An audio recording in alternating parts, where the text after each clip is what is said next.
যে তোরা আমাদেরকে মৌলবাদী বলস, আমরা অসন্তুষ্ট না, আমরা মৌলবাদী। মৌলবাদী মানে হলো মূলবাদী, জবর ঠিক না? আর তোমরা হলো আগাবাদী।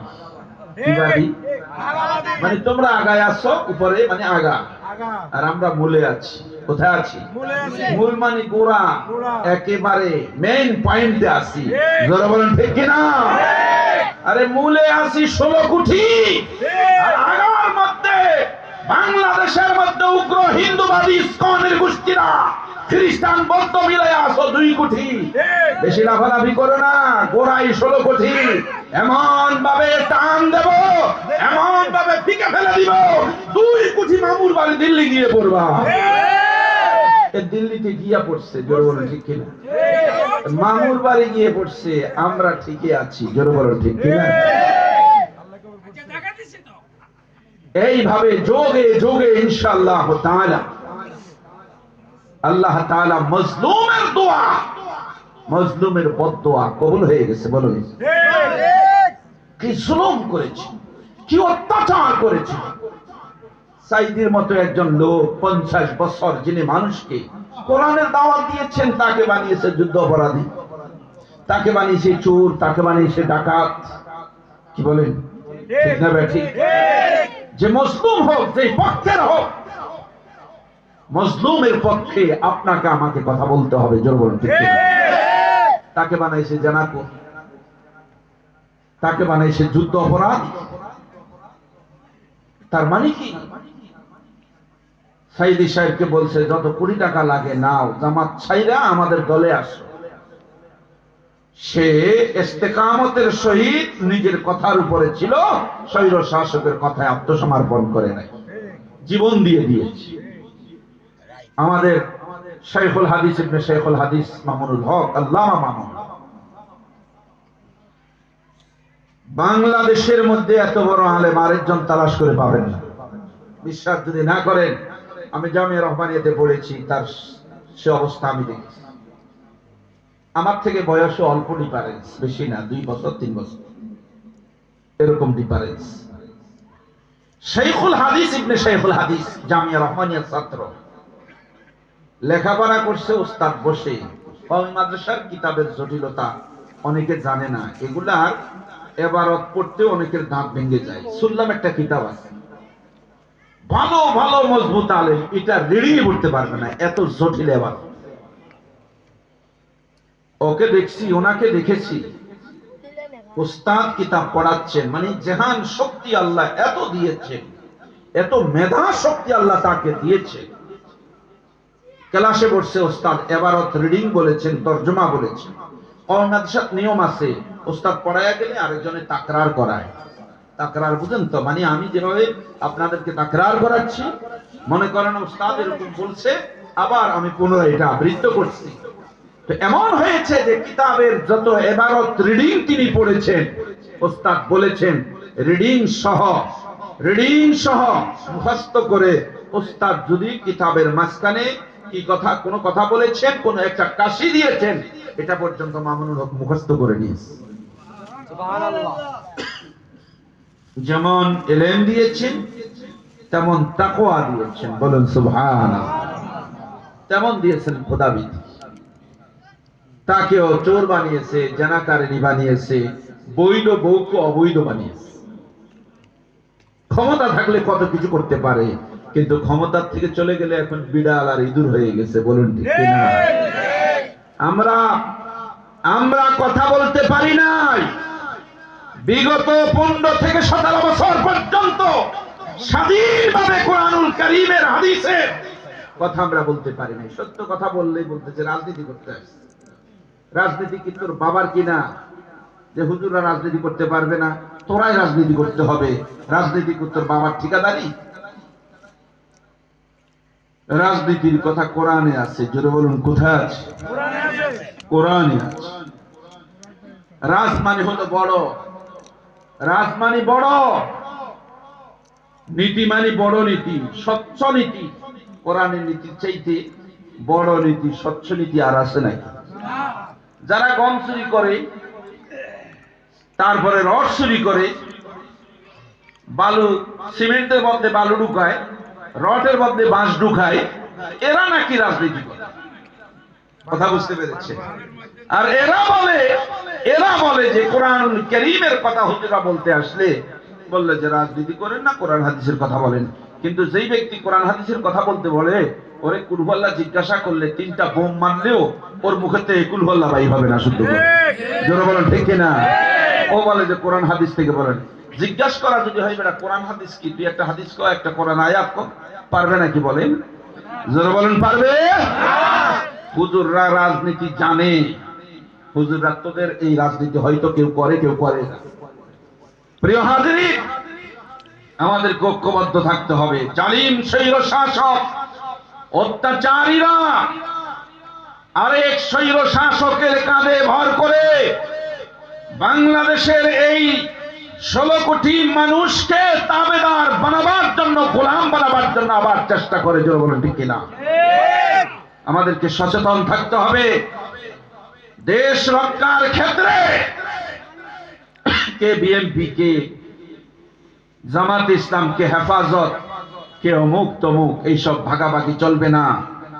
দেশ রক্ষায় জালিম স্বৈর শাসক মুক্ত বাংলাদেশ গড়ার জন্য সব ভেদাভেদ ভুলে গিয়ে তাদের কাঁধ মিলিয়ে দেশ রক্ষা করতে হবে। জোরে বলেন ঠিক কিনা? না হলে বাশার আসাদের মতো 24 বছর এই জালিম মানুষের উপর বম্বিং করেছে, হত্যা করেছে। স্বৈর শাসক অত্যাচারী বাংলাদেশে 15-16 বছর পর্যন্ত স্বৈর শাসন করে মানুষের উপর যে হত্যাযজ্ঞ চালিয়েছে। আমি একটু আগে একটা কথা বলেছিলাম যে সাইদিকে যেদিন ফাঁসির রায় দিবে, পরে আপিল করে যাবজ্জীবন দেওয়া হয়েছে। আমি তখনও মাহফিল করার জন্য এরকম ভাবে দেখা যাচ্ছে যে মানে ওই যেদিন সাইদিকে ফাঁসির রায় দেওয়া হয়েছিল সেদিন পাবলিক রাস্তায় বেরিয়ে আসছিল। 170 জনের উপরে গুলি করে শহীদ করেছে। সারা রাস্তায় রাস্তায় আগুন ছিল। ওই আগুনের ভিতরেও আমি মোটরসাইকেল চালাইয়া প্রোগ্রাম করে গেছি লক্ষ্মীপুর থেকে। মানুষ আশ্চর্য হতো। তো আমিও বলতাম যে দিনের কথা বলার জন্য রাস্তায় জীবন যাইলেও তো কোনো সমস্যা নেই, আমরা তো দাওয়াতের কাজে যাচ্ছি। আমার ভাইরা, কেউ হক কথা বলবে, কেউ হক কথা গ্রহণ করবে, কেউ বিরোধিতা করবে।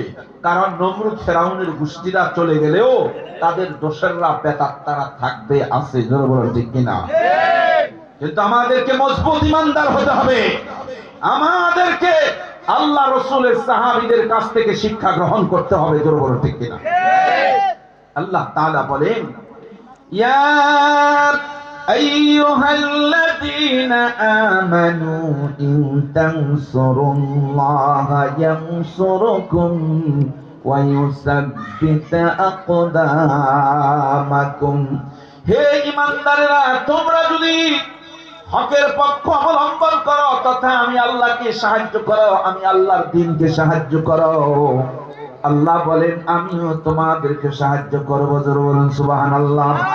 আর যখন তোমরা বাতিলের মোকাবেলা করবে, বাতিলের মোকাবেলায় যখন তোমরা অবতীর্ণ হবে, আমি আল্লাহ তাআলা তোমাদের বাহুবলকে শক্তিশালী করে দেব।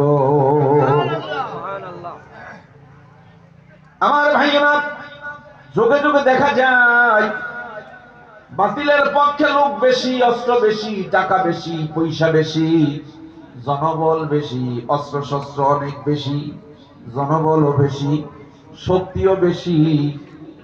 সব সময় হকের পক্ষে লোক কম। জোরে বলুন ঠিক কিনা? আমার ভাইয়েরা,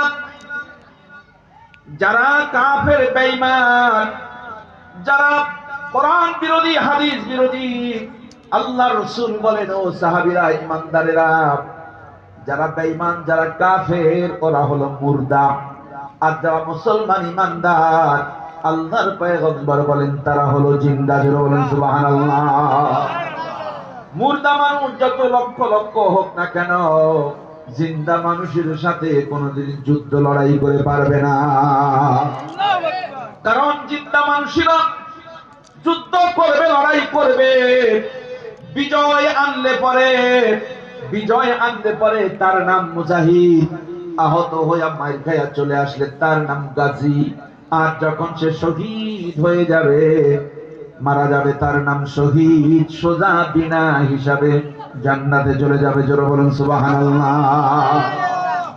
ইন তানসুরুল্লাহা ইয়ানসুরকুম, আমাকে সাহায্য করো আমি সাহায্য করব তোমাদেরকে। ওয়া ইউসাব্বিত আকদামাকুম, বাতিলের মোকাবেলায় তোমাদের বাহুবলকে মজবুত করে দিব। বলেন সুবহানাল্লাহ। ওয়া ইয়ানসুরাকাল্লাহু নাসরান আজিজা, আল্লাহ তাআলা বলেন বলিষ্ঠ সাহায্য তোমাদেরকে আমি করব। ওয়ালিল্লাহি জুনুদুস সামাওয়াতি ওয়াল আরদি ওয়া কানাল্লাহু আলিমান হাকীমা।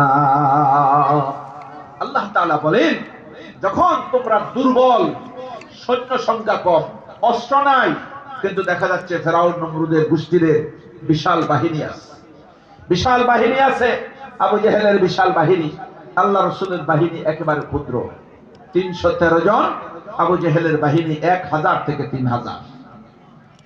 আল্লাহ তাআলা বলেন নবীজি বলেছিলেন এই রব আমার সাহাবীরা যুদ্ধ করতে জানে না, লড়াই করতে জানে না, এরা দুর্বল, এদের অস্ত্র পরিচালনা ট্রেনিং নাই, অস্ত্র চালাতে জানে না, এরা মা হারা বাপ হারা, তার মানে নও মুসলিম, বাড়িঘর হারা, নও মুসলিম ইসলাম গ্রহণ করেছে। আয় আল্লাহ তাআলা এই সরল সহজ মানুষগুলাকে সন্ত্রাসীর বিরুদ্ধে যদি আমি লড়াইতে নামায়া দেই, এই সরল সহজ আমার সাহাবীগুলা তাদের অস্ত্রের আঘাতে মারা যাবে। নবীজি সাল্লাল্লাহু আলাইহি সাল্লাম আল্লাহকে বললেন ওগো আল্লাহ আমি কোনোদিন যুদ্ধ করি নাই, যুদ্ধের ময়দানেও যাই নাই, তুমি বলছো যুদ্ধের ময়দানে যাওয়ার জন্য, কিন্তু সেই অ্যাবিলিটি তো আমার কাছে নাই, টাকা নাই, পয়সা নাই, যুদ্ধের সরঞ্জাম নাই। আবু জেহেলরা বড় সন্ত্রাসী, টাকা পয়সা আছে, ঘোড়া আছে, তীর আছে, ধনুক আছে, তাদের যুদ্ধ আছে, আমার সহজ সরল সাহাবীগুলা তাদের সাথে যুদ্ধ করবে সেই ক্ষমতা তাদের নাই। আল্লাহ তাআলা বলেন হাবিব চিন্তা করবেন না, আপনার সাহাবীরা যুদ্ধ অবতীর্ণ হবে আর আমি আল্লাহ সাহায্য পাঠায়া দেব। কে সাহায্য পাঠায়? যুগে যুগে আল্লাহ তাআলা সাহায্য পাঠিয়েছে। আল্লাহ তাআলা বলেন হাবিব সাহায্য আমি পাঠায়া দেব। নবীজি বলেন গো আল্লাহ কারা যুদ্ধের ময়দানে যাবে? যুদ্ধের ময়দানে যাওয়ার মতো তো এমন লোক নাই। আল্লাহ তাআলা বলেন আপনি ডাক দেন, দেখবেন তারা যুদ্ধের ময়দানে যাওয়ার জন্য তাদের টাকা পয়সা, জীবন, এমনকি তাদের বাচ্চাদেরকে নিয়ে যুদ্ধে যাওয়ার জন্য হাজির হয়ে যাবে। আওয়াজ দেওয়া হলো হাইয়া আলাল জিহাদ, হাইয়া আলাল জিহাদ, আসো জিহাদের দিকে, বদরের প্রান্তরে জিহাদ করার জন্য যেতে হবে। এই আওয়াজ দেওয়ার সাথেই সাথে সাহাবীরা তাদের টাকা পয়সা, মাল সামানা সবকিছু নিয়ে জিহাদের ময়দানে যাওয়ার জন্য হাজির হয়ে গেল। আমার ভাইয়েরা ছোট্ট বাচ্চা মাজ আর মুহাব্বত যুদ্ধে যাবে, 10 বছর বয়স, আরেকজনের বয়স 11 বছর, 11.5 বছর, যুদ্ধে যাওয়ার জন্য রাসূলের কাছে আসছেন। আরেকজন মহিলা কোলে বাচ্চা নিয়ে যুদ্ধে যাবেন, হাজির হয়েছেন। মহিলা আসছে বাচ্চা কোলে নিয়ে, ওগো আল্লাহর পয়গম্বর সবাই যুদ্ধের ময়দানে যাওয়ার জন্য লিস্টিভুক্ত হচ্ছে, হুজুর অনুমতি যদি দেন আমি মহিলাও যুদ্ধের ময়দানে যাব। নবীজি বলেন মালিক আল্লাহ তাআলার পক্ষ থেকে নারীদের ব্যাপারে যুদ্ধের ময়দানে যাওয়ার জন্য এখনো কোনো হুকুম আসে নাই। মহিলা বলতেছেন ইয়া রাসূলুল্লাহ আমি একজন বিধবা নারী, আমার স্বামী মারা গেছে, আমার স্বামী যদি জীবিত থাকতো তাহলে আমার স্বামী যুদ্ধের ময়দানে যাইতো, শহীদ হলে পরে আমি শহীদের স্ত্রী হিসাবে আল্লাহর সামনে হাজির হতাম, গাজী হয়ে আসলে পরে আমি গাজীর স্ত্রী হিসাবে, জিহাদ করে যদি বিজয় আনতো মুজাহিদের স্ত্রী হিসাবে আমি হাজির হতাম আল্লাহর দরবারে। ইয়া রাসূলুল্লাহ, আমার স্বামী নাই, আমারও যাওয়ার অনুমতি নাই, এই নেন আমার 2 বছরের কলিজার টুকরার সন্তানটা দিয়া দিলাম, এটা আপনি যুদ্ধের ময়দানে নিয়ে চলে যান। সুবহানাল্লাহ। बातिल से दबने वाला ऐ आसमां नहीं हमसे बर कर चुका है तो इंतहा हमारा। এই ভারতের প্যানিয়া হিন্দুরা, ইসকনেরা, এই ভারতের মুরতাদেরা আমাদেরকে পরীক্ষা করতে আসবে না, এ কাফেররা আমাদেরকে পরীক্ষা করতে আসবে না। ইসলামের জন্য আমরা আমাদের জীবন, আমাদের ছেলে মেয়ে দিতে কোন রকম পিছপাও হই না। জোরে বলুন ঠিক কিনা? ইসলামের জন্য আমরা সব দিয়া দিব, তারপরও আমরা তোদের কাছে আত্মসমর্পণ করব না। জোরে বলুন ঠিক কিনা? আমার ভাইরা, মহিলা বলল, ইয়া রাসূলুল্লাহ, আমার কলিজার টুকরা সন্তানকে নিয়ে যান, সন্তান যদি শহীদ হয়ে যায় আল্লাহর দরবারে শহীদের মা হিসাবে হাজিরা দিতে পারবো। নবীজি বলেন, মা, এই ইসলামের ইতিহাসের প্রথম জিহাদ, প্রথম লড়াই, আমি নবী সেনাপতির দায়িত্ব পালন করব, কেমন করে এই বাচ্চা নিয়ে যাব আমি? মহিলা বলল, ইয়া রাসূলুল্লাহ, বাচ্চাকে আদর যত্ন করে লালন পালনের জন্য দেই নাই, তবে কেন দিয়েছো? দিয়েছি আমার বাচ্চাকে ঢাল হিসাবে ব্যবহার করবেন, কারণ যুদ্ধের ময়দানে যাওয়ার পর ওই কাফেরদের টার্গেট থাকবে আমার আল্লাহর পয়গম্বর। ইয়া রাসূলুল্লাহ, ওদের তীর ধনুক তলোয়ার সবগুলো আপনার দিকে মারবে, ওরা আপনাকে আক্রমণ করবে দূর থেকে। যখনই কোন দিক থেকে তীর চলে আসে, আমার ছেলেকে, আমার বাচ্চাকে আপনার বুকের সামনে ধরবেন, পিছনে ধরবেন, তীর ধনুক আইসা আমার সন্তানের কলিজা দীর্ণ বিদীর্ণ হয়ে যাক, আমার সন্তান শহীদ হয়ে যাক, আল্লাহর পয়গম্বর উম্মতের জন্য বেঁচে থাকুক, আল্লাহর পয়গম্বর বেঁচে থাকুক, আমার সন্তান শহীদ হয়ে যাক। এই 2 বছরের বাচ্চা শাহাদাতের ঈদগাহে দিয়ে দিয়েছেন, দিয়ে দেওয়ার জন্য আসছে। সুবহানাল্লাহ। ভাইরা আমার, মাআজ আর মুহাম্মদ যুদ্ধের ময়দানে যাবে, আল্লাহর পয়গম্বরের কাছে মিষ্টিমুগ্ধ হওয়ার জন্য আসছে। 2 জনের মধ্যে বড় জন একটু লম্বা, মুজাহিদদের একটা মাফের ব্যবস্থা আছে। কতটুকু মাফ? এতটুকুন হইলে যেতে পারবা 11 থেকে 11.5 বছরের বাচ্চা মাস যুদ্ধের ময়দানে যাওয়ার জন্য লিস্টিভুক্ত হয়ে গেছে। মুআব্বাস বলেন, ইয়া রাসূলুল্লাহ, যুদ্ধের ময়দানে যেটা দরকার সেটা হলো কাফেরদের বিরুদ্ধে সবচেয়ে শক্তি বেশি দরকার যুদ্ধের ময়দানে, এবং কৌশল দরকার। এই 2টা জিনিস আমার কাছে আছে। আমি আমার ভাইয়ের চাইতে, ভাই বড় হলে কি হবে, আমি আমার ভাইয়ের চাইতে শক্তিশালী, এবং আমি আমার ভাইয়ের চাইতে সবচেয়ে কৌশলী। জোরে বলুন সুবহানাল্লাহ। ছোট্ট বাচ্চা বলছে, ইয়া রাসূলুল্লাহ, আমার বড় ভাইকে জিহাদের ময়দান নিয়ে যাচ্ছেন, আমাকে নিচ্ছেন না, অথচ যুদ্ধের ময়দানে শক্তি দরকার, আমি আমার বড় ভাইয়ের চাইতে শক্তিশালী, যুদ্ধের ময়দানে কৌশল প্রয়োজন, আমি আমার বড় ভাইয়ের চাইতে বহু বেশি কৌশল জানি। বলুন সুবহানাল্লাহ। ওগো আল্লাহর পয়গম্বর, যদি পরীক্ষা করতে চান আমার ভাইয়ের সাথে আমার কুস্তি লাগায়া দেন, আমি যদি শক্তিতে না পারি আমাকে যুদ্ধে দিবেন না, তবে ওয়াদা দেন যদি আমি আমার ভাইকে আসার দিতে পারি আমাকে যুদ্ধে নিয়ে যাবে। বাতিল সে দবনে ওয়ালা ऐ आसमां नहीं हमसे बर कर चुका है तो इंतहा हमारा। ए জগতের কাফেররা, বেঈমানেরা, খ্রিস্টানেরা মুসলমানকে পরীক্ষা করতে আইসো না, কারণ মুসলমান পরীক্ষা দিতে দিতে মক্কা মদিনা থেকে দিন সারা পৃথিবীতে ছড়িয়ে দিয়েছেন। মুসলমান পরীক্ষা দেওয়ার জন্য পৃথিবীতে আসছে। জোরে বলুন ঠিক কিনা? तौहीद की अमानत सीनों में है हमारे आशा नहीं मिटाना नाम निशा हमारा। প্রত্যেকটা মুসলমানকে মর্দে মুজাহিদ হতে হবে। আল্লাহ তাআলা বলেন ওয়া আ'ইদ্দু লাহুম মাসতাতাতুম মিন কুওয়া, তোমরা সমসাময়িক ট্রেনিং নাও, ট্রেনিং অর্জন করে তৈরি হও বাতিলের বিরুদ্ধে লড়াই করার জন্য। আমার মুসলমান ভাইরা, আফগানিস্তানের মর্দে মুজাহিদরা পৃথিবীর সুপার পাওয়ার 116টা দেশ নেটো, এরা মিলে ওই দেশের মধ্যে মুজাহিদদের বিরুদ্ধে 20 বছর লড়াই করেছে। শেষ পর্যন্ত অল্প সংখ্যক মুজাহিদ পৃথিবীর সুপার পাওয়ারদেরকে মাইরা পিটাইয়া তারপরে নাস্তানাবুদ করে এমন ভাবে তাদেরকে চুক্তি করাইছে যে তারা ইঁদুর আর বিড়ালের মতো পালাতে বাধ্য হয়েছে। বলুন ঠিক কিনা? আজ আফগানিস্তান সীমানা হয়ে গেছে, হুদুদ হয়ে গেছে।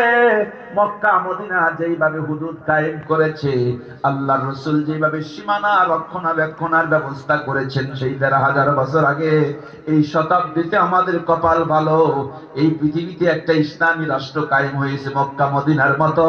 সেই দেশটার নাম হলো আফগানিস্তান। জোরে বলুন সুবহানাল্লাহ। এমন সীমানা কায়েম করেছে, এমন হুদুদ কায়েম করেছে, ওই মোল্লার দলেরা, পাঞ্জাবি জুব্বাওয়ালারা, পাগড়িওয়ালারা এমন হুদুদ কায়েম করেছে, এর সীমানার ভিতরে বাপের বেটা যতই বড় হও না কেন ঢুকার ক্ষমতা না। প্রত্যেকটা ছেলেকে, প্রত্যেকটা পুরুষকে ট্রেনিং দিয়া তারা প্রস্তুত রেখেছে সারা পৃথিবীর সাথে লড়াই করে। ওমর যেইভাবে অর্ধ পৃথিবী দখল করে ইসলামের ঝান্ডা কালেমার পতাকা উত্তোলন করেছে, হযরত উসমান রাদিয়াল্লাহু তাআলা যুদ্ধ করে পৃথিবীর